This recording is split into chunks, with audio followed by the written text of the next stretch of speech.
మూడుముళ్ళ బంధం episode 207. Hi friends, Ritwik ఎందుకు అలా ఉన్నాడో ఈ ఎపిసోడ్లో మీకు ఒక క్లారిటీ వస్తుంది. వీడియో చూసిన తర్వాత తప్పకుండా మీ ఒపీనియన్ కామెంట్ చేయండి. వీడియోని లైక్ చేయడం మాత్రం మర్చిపోకండి. ఒకసారి రిత్విక్ లోపలికి వెళ్ళిన తర్వాత ఏం జరిగిందో చూద్దాం. రిత్విక్ లోపలికి వెళ్ళిన తర్వాత అలాగే మోకాళ్లపై కూర్చుని బాధపడుతూ ఉంటాడు. ముందు రోజు తనకి అరుణ్ గుప్తాకి జరిగిన సంభాషణ గుర్తుకు తెచ్చుకుంటాడు. మరి రిత్విక్కి అరుణ్ గుప్తాకి మధ్య ఏం జరిగిందో ఇప్పుడు చూద్దాం. అరుణ్ గుప్తా ఎందుకు తిరిగి లండన్ వెళ్ళిపోయాడో తెలుసుకుందాం. రిత్విక్ హాస్పిటల్ నుండి వచ్చిన తర్వాత అరుణ్ గుప్తా రిత్విక్ దగ్గరికి వెళ్ళి, లగేజ్ ప్యాక్ చేసుకో రిత్విక్, మనం లండన్ వెళ్తున్నాము అని అనగానే రిత్విక్ వాళ్ళ తండ్రి వైపు చూసి, నేను మీతో కొంచెం మాట్లాడాలి అని అంటాడు. చెప్పు నాన్న అని అరుణ్ గుప్తా అనగానే, నాకు స్విట్జర్లాండ్లో యాక్సిడెంట్ అయిన తర్వాత అసలు నేను ఇండియాకి ఎలా వచ్చాను, నన్ను ఎందుకు ఇండియాకి పంపించారు అని కోపంగా అడగగానే వెంటనే అరుణ్ గుప్తా రిత్విక్ వైపు ఆశ్చర్యంగా చూసి, నువ్వు స్విట్జర్లాండ్ వెళ్ళినట్టు నీకు గుర్తుకు వచ్చిందా అని షాకింగ్గా అడుగుతాడు. అవును, గుర్తుకు వచ్చింది. కానీ మీరు నాకు ఒక విషయం చెప్పండి, అసలు నన్ను హాస్పిటల్లో జాయిన్ చేసిన తర్వాత ఏమైంది? అమృత, తనని మీరు కలిశారా అని అడగగానే అరుణ్ గుప్తాకి ఏం చెప్పాలో అర్థం కాక, అది నాన్న అని అంటుంటే, డాడీ ప్లీజ్ నిజం చెప్పండి, ఇప్పుడు కానీ మీరు అబద్ధం చెబితే మీ కొడుకు మళ్ళీ మీకు జీవితంలో కనిపించడు అని సీరియస్గా అంటాడు. చెప్తాను అని ఆ రోజు జరిగిందంతా అరుణ్ గుప్తా రిత్విక్కి చెబుతాడు.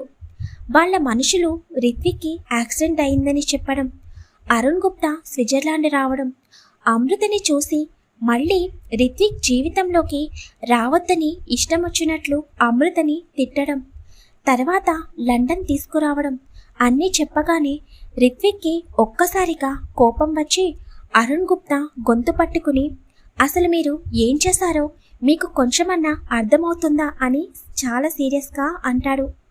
నాన్న ప్లీజ్ వదులు అని నోట్లో నుండి మాట రాకపోతే వెంటనే రిత్విక్ తన తండ్రి గొంతును వదిలి, అసలు మీరు నా కన్న తండ్రి అంటేనే నాకు అసహ్యం వేస్తుంది, అలా ఎలా ఒక ఆడపిల్లని అన్ని మాటలని పంపించేశారు, తనని కలుసుకోవడం కోసం నేను ఎంతలా వెయిట్ చేశానో మీకు తెలుసా, చివరికి నా అమృతని నాకు కాకుండా చేశారు, పోనీ నేను కోమాలో నుండి బయటికి వచ్చిన తర్వాత అయినా నేను మర్చిపోతే నాకు అమృత గురించి చెప్పాలి కదా, ఎందుకు చెప్పకుండా ఇలా నా జీవితంతో ఆడుకున్నారు, నా జీవితంలో అమృత ఉందన్న విషయం నాకు తెలియకుండా నేను మళ్ళీ ఇండియాకి వచ్చి వేరే ఒక అమ్మాయిని ప్రేమించాను, అలా ఎలా ప్రేమించానో నాకే అర్థం కావడం లేదు, నా మీద నాకే అసహ్యం వేస్తుంది, కానీ మీకు తెలియకుండా చాలా పెద్ద తప్పు చేశారు డాడీ, అమృత కడుపులో నా బిడ్డ పెరుగుతున్నాడు, కానీ మీరు అమృతని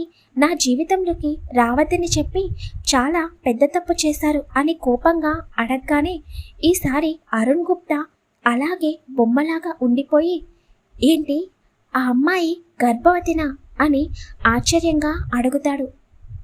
అవును, నేను ఎందుకు అమృత గురించి అంతలా తప్పించానో మీకు తెలుసా, స్విట్జర్లాండ్లో కలిసినప్పుడు అనుకోకుండా మేమిద్దరం ఒకటయ్యాము, తర్వాత అమృత నన్ను వెతుక్కుని మరీ నా దగ్గరికి వచ్చింది, నేను ఆ విషయం తెలియగానే ఎంత హ్యాపీగా ఫీల్ అయ్యానో మీకు తెలుసా, మేము పెళ్లి చేసుకుందాం అని అనుకున్నాము, కానీ నా రాత బాగోక ఆ రోజు నాకు యాక్సిడెంట్ అయ్యింది, మీరు మాత్రం నేను ప్రేమించిన అమ్మాయి మనసును విరిచేశారు, తనిప్పుడు ఎక్కడుందో ఎలా ఉందో, అసలు నా నుండి దూరం చేసిన తర్వాత తనకి ఏం జరిగిందో నాకు ఏమీ అర్థం కావడం లేదు, మిమ్మల్ని మాత్రం నేను జీవితంలో క్షమించలేను డాడీ, మీరు నా జీవితంలో మర్చిపోలేని గొప్ప గిఫ్ట్ను అందించారు అని రిత్విక్ మాట్లాడుతూనే తన కళ్ళ వెంట నీళ్లు వస్తూ ఉంటాయి.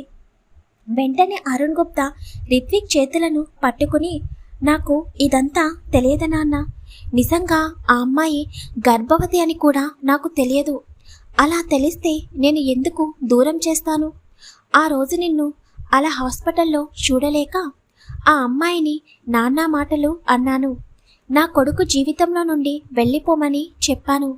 పాపం ఆ అమ్మాయి ఒక్క మాట కూడా మాట్లాడకుండా అలాగే వెళ్ళిపోయింది.